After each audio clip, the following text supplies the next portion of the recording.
You're listening to The Mountain Spirit, a podcast of Christian Appalachian Project, where we share inspirational stories of faith, service, and compassion. I'm a firm believer that we're all connected by our shared humanity, and that finding that intersection sometimes just means having a conversation. Today we get to hear from April Points, a Philanthropy Support Specialist in direct response with Christian Appalachian Project. Hey, April, welcome to the show. Hey, Tina, how are you? I am doing well. I'm so glad to have you on today. I know we've talked a while now about having you on and hearing your story, so I'm glad that you're here to share with our audience today. So why don't we jump right in? Sounds great. I'm glad to be here. Awesome. So, April, we met a little while ago when you were actually volunteering when Christian Appalachian Project was responding to some of the floods in Eastern Kentucky. So what made you want to volunteer to go out in the community and help families that had been impacted by the floods? Well, Tina, I grew up in southeastern Kentucky in Harlan County, and I have my whole life have heard about the flood of 1977. It was just a couple of weeks before I was born. My parents, my family, all my family was there. They lost everything. So I have just my whole life heard stories about the flood and how hard it was on everyone. And when the floods hit there in the Eastern Kentucky area, it was just something that kind of spoke to me. I wanted to go and help because I've heard so many stories about people helping my parents and my family, all those years ago. It just seemed like something I needed to do. And how did you get connected with service? How did you even find out about opportunities? I am on the volunteer guest experience team with my church, with Southland Christian Church, and they are a partner of Christian Appalachian Project.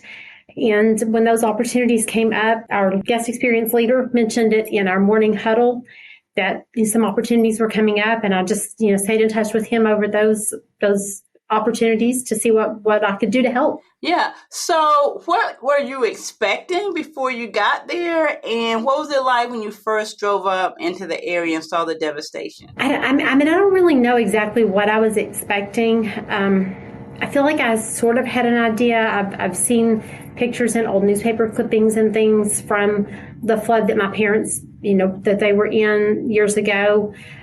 So I felt like I sort of had an idea of what I was getting into, but actually being there and seeing it in person, it's not the same thing as seeing it in pictures. It was so much worse. Just the houses completely washed off the foundations. We saw a couple of cars up in trees, just all of people's belongings piled up on the side of the road. It was devastating to see. Yeah, I believe the work site that I met you on was the family that was living in a carport at the time. They had been displaced. And so can you tell me what that was like for you? I know that you have a family and just like seeing their situation and the state of their home at the time that your team first arrived. I mean, it was hard to see. And like you said, I do have a family, and you just, you immediately think of what that would be like for your family. But the resilience of the people there, they were very appreciative of the help. They were glad that we were there. They have their faith, and they knew that they knew that help was on the way. And I don't know how to put it into words, really. I know I saw they were definitely working for themselves and doing work themselves. It wasn't like they were just waiting for someone to show up. There was definitely more work than two people could do on their own, but they certainly were resilient, I think is the word you use, making efforts themselves while, before a team got there. Oh, definitely so. We talked to the gentleman there quite a bit. He had closed in the carport to provide some shelter for he and his wife and their dog. And I mean, you could tell that he had been working hard to try to do everything he could. So what were some lessons that you had, or what were some takeaways that you feel like God spoke to your heart in coming out to help that family? To be thankful for what we have.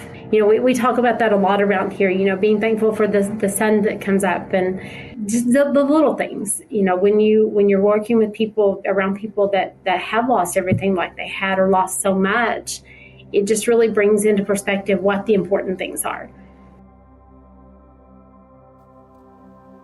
Stay tuned. We'll be right back. Do you want to have fun this summer while saving money for college? Be a summertime superhero as a camp counselor with Christian Appalachian Project at one of our 2 beautiful camps. You'll have a great time and make a difference in the lives of kids in Eastern Kentucky. Our camp counselors have a blast outside boating, creating arts and crafts, and playing games with our campers. The kids love the activities, but what they remember most about camp are the volunteers who cared enough to spend their summer with them. While you're here, you'll earn an educational award that you can use towards college or trade school, and other benefits too, like a financial stipend. Email volunteer@chrisapp.org. That's volunteer@CHRISAPP.org or text 859-797-3059 to learn more. We can't wait to hear from you. You talked about service, not only at your church, but going out into the community. As a believer, how does that speak to you about how we're called to love our neighbor and what that means to love your neighbor?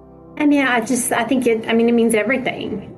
We all need some help at some point in time, and there's always so much we can do. And we were there to help, but I feel like it was a blessing to me to be able to help, to be able to get out there and help someone. And it wasn't that much. I don't feel like it was that much, but I guess all of us put together, it was. Yeah.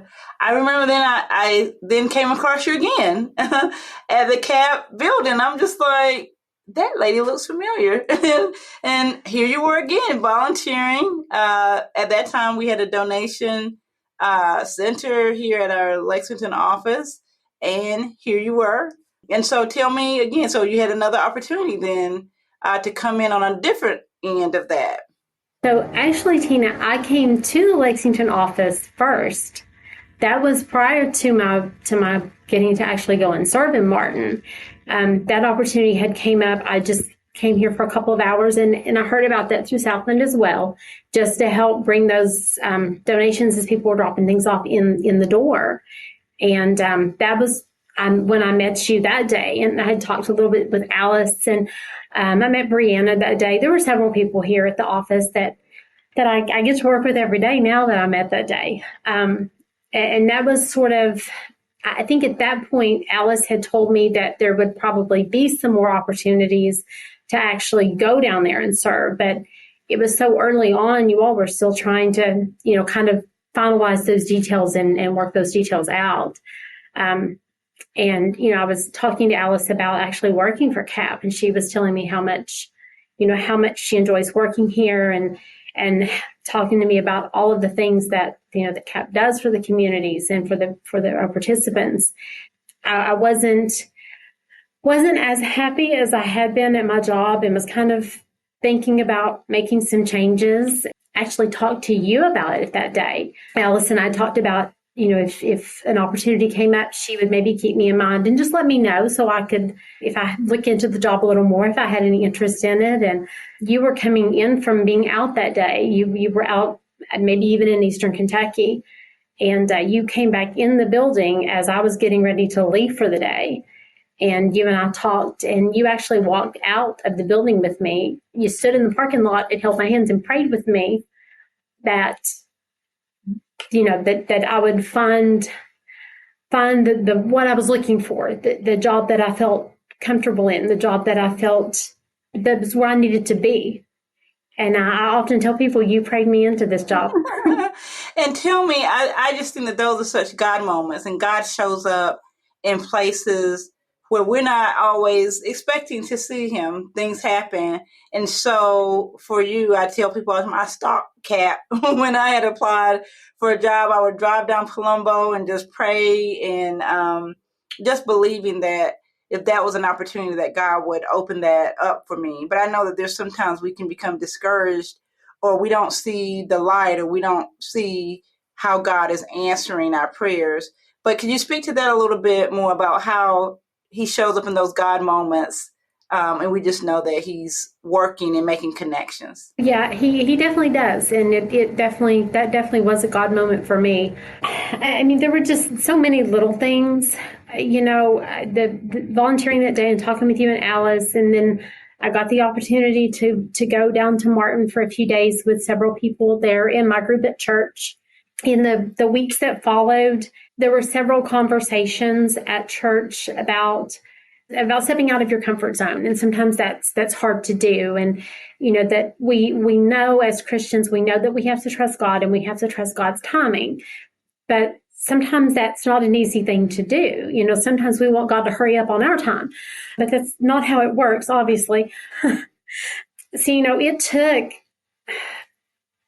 probably, it was in July that I was here, and I started my job with Christian Appalachian Project in October.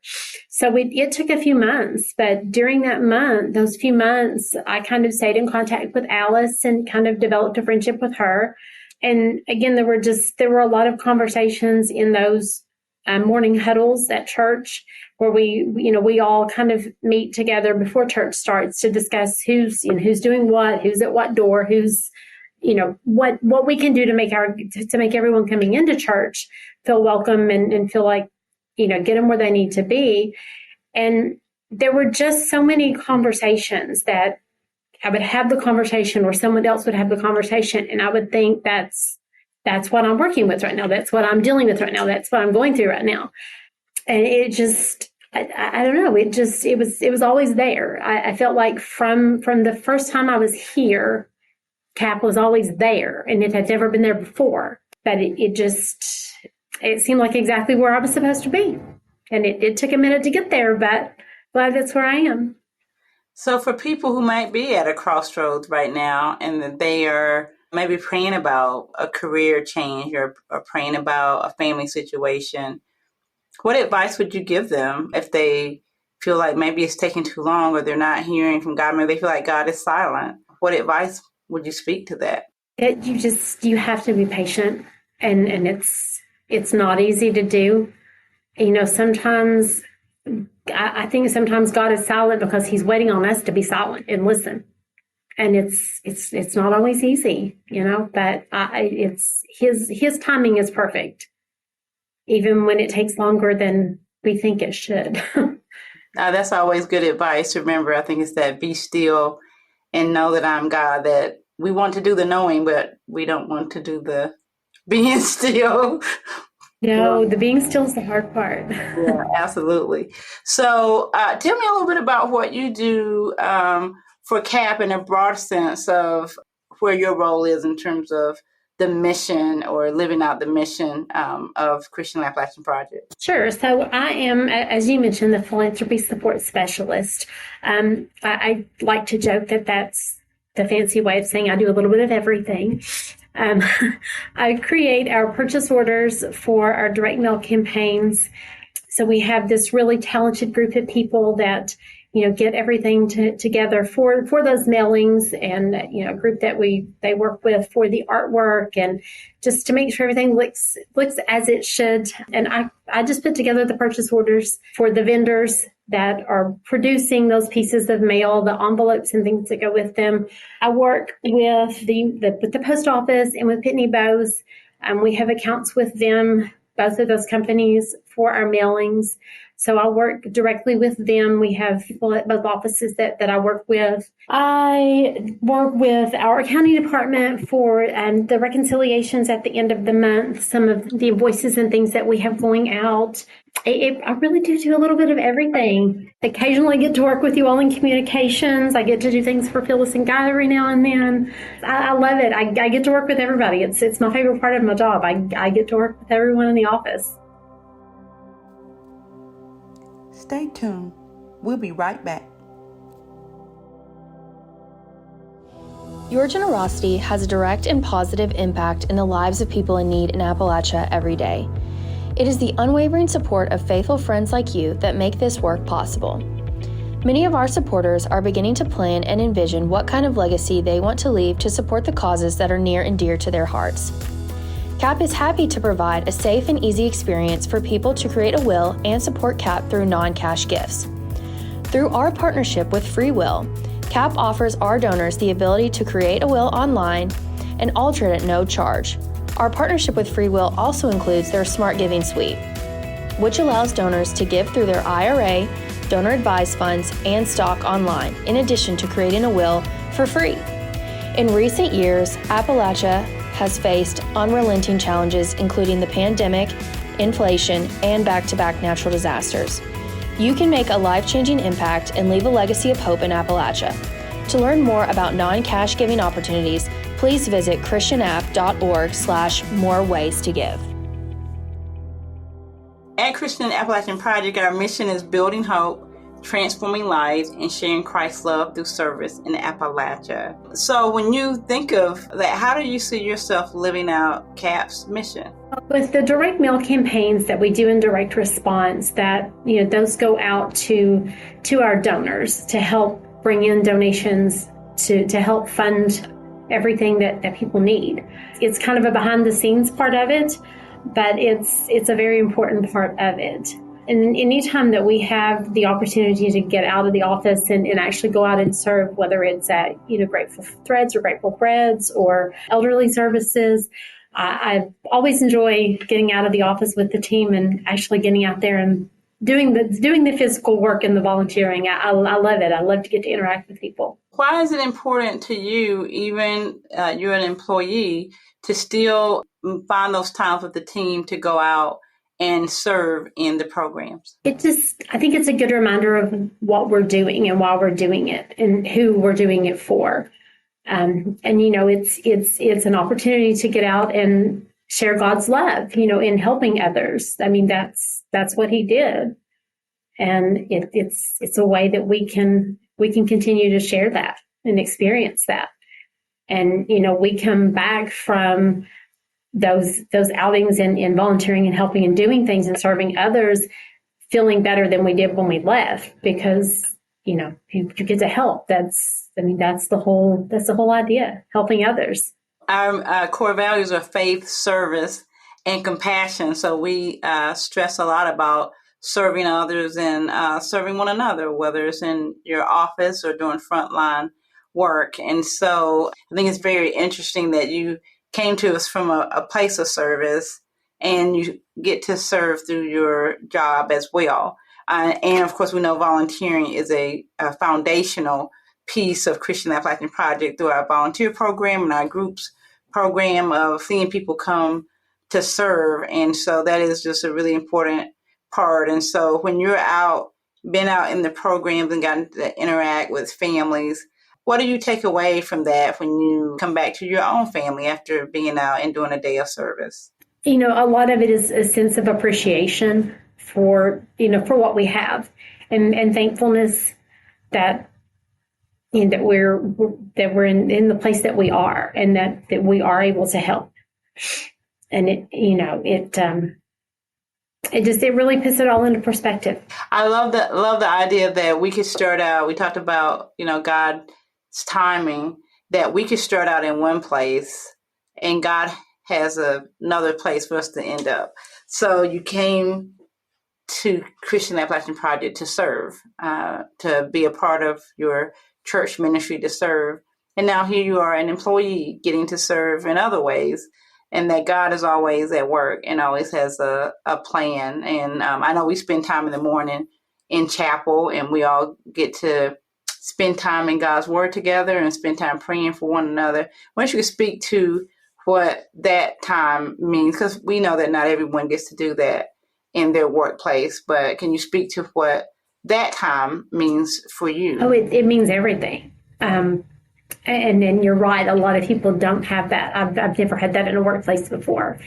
But it's a wonderful way to start the day.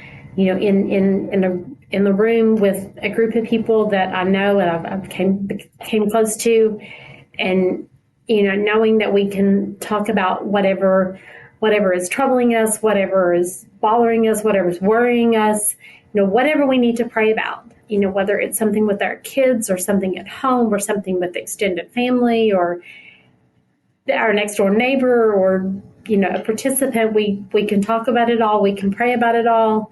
It's amazing to know. It's an amazing feeling to know that you have a room full of people that will pray with you and for you every single day. Yeah, that's pretty powerful. The mission statement of CAP is building hope, transforming lives, and sharing Christ's love through service in Appalachia. Hope, transformation, love, and service.